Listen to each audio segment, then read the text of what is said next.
Day. Yeah, we're having the Mercer Tennis Classic the week of October 14th, and it's been an $80,000 event the last 2 years, but the USTA recently moved us up to $100,000, which is at the highest level you can be on the pro circuit.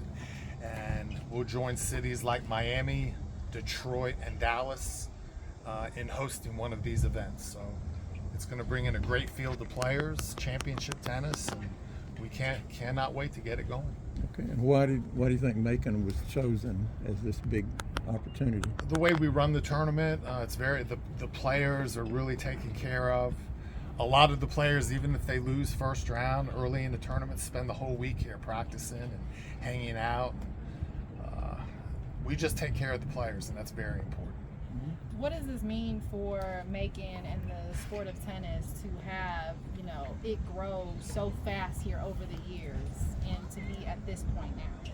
Well, it just shows where tennis is on the landscape in Macon.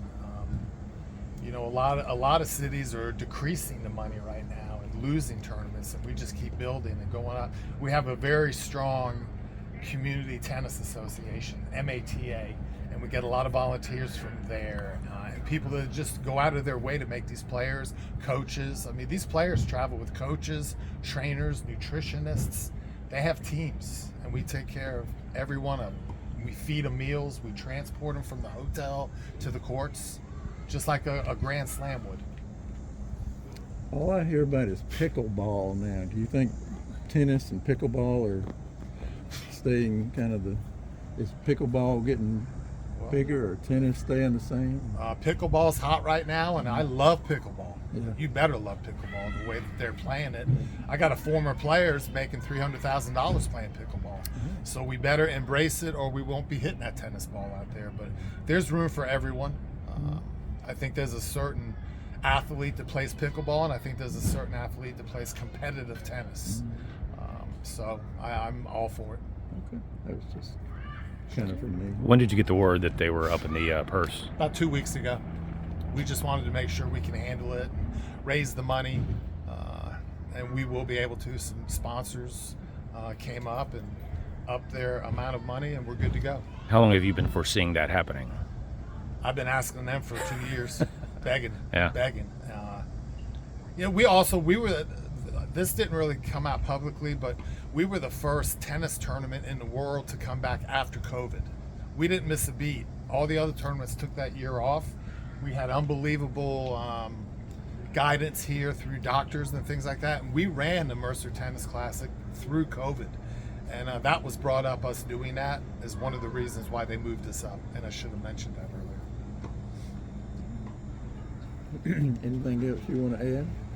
We are every day looking for volunteers. We're still looking for sponsors of food, things like that, but we need volunteers. We're still short some volunteers. We have about 3 months, but we could use volunteers. People just give me a call, text me, email me. Don't Facebook me, because I don't go on Facebook. Okay. How many people does it take between you, the city, the county, to do it? Volunteers, paid people, staffers, everything. People daily here that's helping out, there's probably 5 or 6 of us. Yeah. But for the whole week, we get help from about 40, 50 people.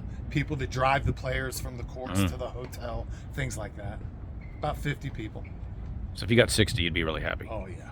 How many folks are you expecting kind of travel for this, since now the stakes are higher? Double what we've had. So do you need double the staff then? Yes. And we'll get people, fans. We're finally now getting fans to come here and stay in hotels, spend money on food, gas. We've never had that before. And now we're starting to get that. Anything else? I'm good.